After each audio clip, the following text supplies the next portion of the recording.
नाजरीन, क्या आपने कभी गौर किया है कि वो छोटी सी भूरी चिड़िया जो कभी हर घर के सहन और छतों पर नजर आती थी, अब कहाँ चली गई? जी हाँ, वही आम सी हाउस स्पैरो अचानक हमारी दुनिया से गायब हो चुकी है। ये महज एक परिंदे के कम होने की बात नहीं, बल्कि एक इंतहाई खौफनाक खतरे की घंटी है।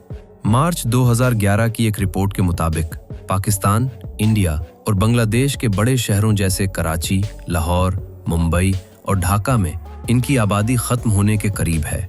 आखिर ऐसा क्या हुआ कि करोड़ों की तादाद में पाया जाने वाला ये परिंदा अचानक मंजर से गायब हो गया?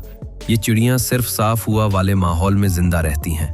इनका गायब होना वाज़ेह दलील है कि जिस हवा में हम सांस ले रहे हैं वो इंसानों के रहने के लायक नहीं रही। लेकिन कहानी का सबसे खौफनाक पहलू ये नहीं, इन चिड़ियों का इस दुनिया से इस तरह गायब होना लाइलाज बीमारियों के फैलने की सबसे बड़ी वजह बन रहा है, जिनका नाम तक हमने पहले कभी नहीं सुना था। आखिर एक छोटी सी चिड़िया का हमारी जिंदगी और मौत से क्या ताल्लुक है? इस सवाल का जवाब एक ऐसे हौलनाक वाक़े में छुपा है जिसने तारीख बदल कर रख दी थी। इन चिड़ियों की आबादी सिर्फ हमारे शहरों में ही कम नहीं हुई, बल्कि आदाद व शुमार के मुताबिक कराची और मुंबई में इनकी तादाद 80% तक कम हो चुकी है। यहाँ तक कि नॉर्थ अमेरिका में भी 50% से ज़्यादा चिड़ियाँ ख़त्म हो चुकी हैं। जब माहिरीन ने इसकी वजह जानने की कोशिश की तो ऐसे हक़ाइक़ सामने आए जिन पर यकीन करना मुश्किल है। हमने बड़ी बड़ी ऊंची इमारतें और हाउसिंग सोसाइटियाँ बनाने के लिए दरख्तों और सब्ज़े का नाम और निशान मिटा दिया। परिंदों ने फिर भी हार नहीं मानी और छतों के पाइपों या दीवारों के सुराखों में घोंसले बनाकर अपनी नस्ल को बचाने की कोशिश की। लेकिन आजकल के जदीद तर्ज तामीर यानी बॉक्स स्टाइल अपार्टमेंट्स ने इनसे अंडे और बच्चे देने की आखिरी जगह भी छीन ली। इससे भी बड़ा जुल्म हमने अपनी फसलों पर किया। कीड़े मार अद्वियात और जहरीले स्प्रे के बेतहाशा इस्तेमाल ने इन कीड़ों को मार दिया जिन्हें ये चिड़ियां खाया करती थीं, और यूं ये मासूम परिंदे भूख से मरने लगे। लेकिन ये जहर सिर्फ परिंदों तक महदूद नहीं रहा। इन जहरीली अद्वियात के असरात हमारी सब्जियों और फलों के जरिए बराह रास्त हमारे जिस्मों का हिस्सा बन रहे हैं, जिसकी वजह से आज हर दूसरे घर में कैंसर जैसी मोजी बीमारियां आम हो चुकी हैं।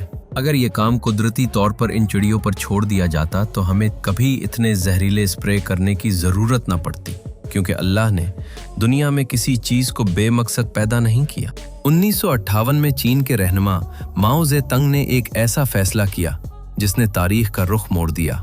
ये एक ऐसी बड़ी गलती थी जिसकी कीमत करोड़ों इंसानों को अपनी जान देकर चुकाना पड़ी। चीनी हुकूमत ने अगले 15 सालों के लिए एक ज़बरदस्त मंसूबा बनाया जिसे द ग्रेट लेप फॉरवर्ड का नाम दिया गया। इसका बुनियादी मकसद इंडस्ट्री और मईशत को इतनी तेज़ी से तरक्की देना था कि अमेरिका और बरतानिया को भी पीछे छोड़ा जा सके। ज़रूरी पैदावार बढ़ाने के लिए हुकूमत ने एक मुहिम शुरू की जिसका हदफ चूहों, मक्खियों, मच्छरों और ख़ास तौर पर चिड़ियों का मुकम्मल सफाया करना था। चीनी माहिरीन ने दावा किया कि एक चिड़िया साल भर में तकरीबन 4 किलोग्राम अनाज खा जाती है और फलों को भी शदीद नुकसान पहुंचाती है। उनका मानना था कि अगर उन करोड़ों परिंदों को ख़त्म कर दिया जाए तो वो सारा अनाज बचाकर इंसानों का पेट भरा जा सकता है। ये मंसूबा बज़ाहिर बहुत शानदार लग रहा था, लेकिन इसका अंजाम किस कदर हौलनाक होने वाला था इसका किसी को ज़रा भी अंदाज़ा नहीं था। इस मुहिम की बड़े पैमाने पर तशहीर की गई और चिड़ियों को मारने के लिए अवाम को पूरी तरह मुतहर्रिक कर दिया गया। मासूम परिंदों पर जो आफत टूटी वो तारीख का एक इंतहाई तारीक बाब है। लोगों ने उनको डराने के लिए जोर जोर से बर्तन और ढोल बजाना शुरू कर दिए। खौफजदा चिड़ियां आसमान में मुसलसल उड़ती रहती और जब थकन से निढाल होकर जमीन पर गिर पड़ती तो उन्हें फौरन मार दिया जाता। उनके घोंसले गिरा दिए गए और अंडे तोड़ दिए गए। सिर्फ 1 साल के अंदर इतनी बड़ी तादाद में उनका शिकार किया गया कि अगले 2 सालों में ये परिंदा चीन से तकरीबन नापैद हो गया। लोगों पर शिकार का ऐसा जुनून सवार हुआ कि उन्होंने बाकी परिंदों को भी निशाना बनाना शुरू कर दिया। इंसान अपनी उस नाम नेहाद फतह पर खुश था, मगर वो ये भूल चुका था कि ये छोटी सी चिड़िया सिर्फ अनाज नहीं खाती, बल्कि माहौलियाती तवाज़ुन बरकरार रखने का एक अहम तरीन हिस्सा है। और बस यहीं से कुदरत के एक ऐसे खामोश इंतकाम की शुरुआत हुई जिसने पूरे मुल्क को हिला कर रख दिया। जब आखिरी चिड़िया भी बेदर्दी से मार दी गई तो चीनी अवाम को लगा कि उन्होंने अपने खेतों को महफूज कर लिया है, लेकिन कुदरत का निज़ाम खामोशी से अपने सबसे भयानक वार की तैयारी कर रहा था। जिन मासूम चिड़ियों को फसलों का सबसे बड़ा दुश्मन करार देकर सफाए हस्ती से मिटा दिया गया, वो दरअसल खतरनाक कीड़े मकोड़ों की सबसे बड़ी और कुदरती शिकारी थीं। इन चिड़ियों के अचानक गायब होने से माहौलियाती तवाज़ुन मुकम्मल तौर पर तबाह हो गया और फिर कुछ ही अरसे में वो हौलनाक मंजर सामने आया जिसकी किसी ने तवक्को भी नहीं की थी। फसलों को नुकसान पहुंचाने वाले कीड़ों की तादाद, जो पहले कुदरती तौर पर एक खास हद के अंदर रहती थी, अब करोड़ों अरबों की हद को पार करने लगी। उनमें सबसे ज्यादा तेज और खौफनाक इजाफा टिड्डी दिल की आबादी में देखने को मिला। ये भूखी टिड्डियां आसमान से बड़े बड़े काले बादलों की सूरत में हमलावर होती और महज चंद घंटों के अंदर हजारों एकड़ पर फैली हुई सरसब्ज और हरी भरी फसलों को जड़ों तक चट कर जाती। चीन के किसानों और आम लोगों ने तारीख में इससे पहले ऐसा तबाहकुन हमला कभी नहीं देखा था। लहलहाते खेत मिनटों में बंजर मैदानों में बदल रहे थे और इंसान बेबसी से खड़ा अपनी तबाही का तमाशा देख रहा था। इस नई और बड़ी आफत से बचने के लिए हुकूमत और किसानों ने अंधाधुंध जहरीले स्प्रे का बेतहाशा इस्तेमाल शुरू कर दिया, मगर ये उनकी दूसरी सबसे बड़ी और मोहलिक गलती साबित हुई।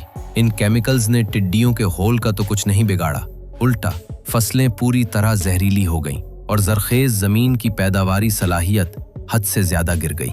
वो अनाज जिसको बचाने के लिए लाखों परिंदों का खून बहाया गया था, अब मुकम्मल तौर पर खत्म हो चुका था। फसलें इस कदर कम हो गईं कि पूरे मुल्क में रोटी और पानी के लाले पड़ गए। फिर एक ऐसा जानलेवा कहत पड़ा जिसने पूरे चैन की बुनियादें हिलाकर रख दी। भूख ने इंसानों को इस नहज पर पहुंचा दिया कि पेट की आग बुझाने और जिंदा रहने के लिए लोग दरख्तों की छाल, घास फूस और यहाँ तक कि मिट्टी तक खाने पर मजबूर हो गए। सड़कें और बाजार लाशों से भर गए। सूरत हाल इस कदर भयानक हो गई कि बिल आखिर 1960 में माओ ज़ेतुंग को अपनी संगीन गलती का एहसास हुआ और उसने फौरी तौर पर चिड़ियों को मारने का प्रोग्राम बंद करने का ऐलान कर दिया। लेकिन तब तक पानी सर से गुजर चुका था। सिर्फ 3 सालों यानी 1958 से लेकर 1961 तक 4.5 करोड़ लोग भूख, अफलास और कहत का शिकार होकर मौत के मुंह में चले गए। ये इंसानी तारीख का बदतरीन और दर्दनाक तरीन कहत था। इतनी बड़ी तबाही और करोड़ों इंसानों की मौत के पीछे सिर्फ और सिर्फ एक छोटी सी गलती कार फरमा थी, और वो थी इस छोटे से बेजरर परिंदे को मारना। तारीख के इस हौलनाक वर्क को पलटकर आज के हालात पर नजर डालें तो एक सच्चाई अंदर तक खौफजदा कर देती है। आज जनूबी एशिया, खास तौर पर हमारे अपने मुमालिक पाकिस्तान और भारत में बिल्कुल वही कुछ दोहराया जा रहा है जो 60 की दहाई में चीन में हुआ था। फर्क सिर्फ इतना है कि उन्होंने ये गलती एक मुहिम बनाकर जानबूझकर की थी और हम ये तबाही खामोशी से, अपनी लापरवाही से कर रहे हैं। वो घरेलू चिड़िया जिसे चीन ने दुश्मन समझकर मारा, हम उसे जदीदियत, कंक्रीट के जंगल और तरक्की के अंधे शौक में खत्म कर रहे हैं। हमारी फसलों पर कीड़े मार, अद्वियात का बेतहाशा और मुसलसल इस्तेमाल हर गुजरते दिन के साथ तेजी से बढ़ रहा है। ये जहर न सिर्फ परिंदों की नस्ल कुशी का बायस बन रहा है, बल्कि हैरत अंगेज तौर पर कीड़ों और टिड्डियों को मजीद ताकतवर बना रहा है। कीड़े मकोड़े अब इन जहरीली अद्वियात के खिलाफ अपनी कुव्वत मुदाफियत बढ़ा चुके हैं, जिसका सीधा सा मतलब ये है कि अब उन्हें मारने के लिए किसानों को पहले से भी ज्यादा खतरनाक और जानलेवा स्प्रे इस्तेमाल करना पड़ते हैं। इस मासूम परिंदे की बर्बादी की एक और बड़ी वजह इसका बेदरेग शिकार है। शहरों की गलियों और बाजारों में उन्हें पकड़कर पिंजरों में कैद करके बेचा जाता है और कई इलाकों में तो बाकायदा उनका गोश्त शौक से खाया जाता है। रही सही किसर दरख्तों की कटाई और बढ़ते हुए दर्जाए हरारत यानी ग्लोबल वार्मिंग ने पूरी कर दी है। गर्मी इस कदर बढ़ चुकी है कि ये नन्हा परिंदा उसे बर्दाश्त नहीं कर पाता, और अफसोस की बात तो ये है कि शदीद गर्मियों में अब इंसानों ने अपनी छतों पर इन प्यासे परिंदों के लिए पानी का एक बर्तन तक रखना भी छोड़ दिया है। भूख और प्यास से ये परिंदा हमारे सामने दम तोड़ रहा है। हम कुदरत के निज़ाम को खुद तबाह कर रहे हैं। आज अस्पताल मरीजों से भरे पड़े हैं। कैंसर और दीगर लाइलाज बीमारियां इतनी तेजी से फैल रही हैं जिसकी तारीख में मिसाल नहीं मिलती। आखिर ऐसा क्यों हो रहा है? इसकी बुनियादी वजह हमारा गैर कुदरती तर्ज जिंदगी और फसलों पर जहरीली अद्वियात का बेतहाशा इस्तेमाल है। अगर हमने अब भी होश के नाखुन न लिए तो हमारा अंजाम भी वही होगा जिसका खमियाजा माजी में करोड़ों इंसान भुगत चुके हैं। अब फैसला हमारे हाथ में है। अपना और अपने इर्द गिर्द के माहौल का बहुत ख्याल रखिएगा। अल्लाह हाफिज।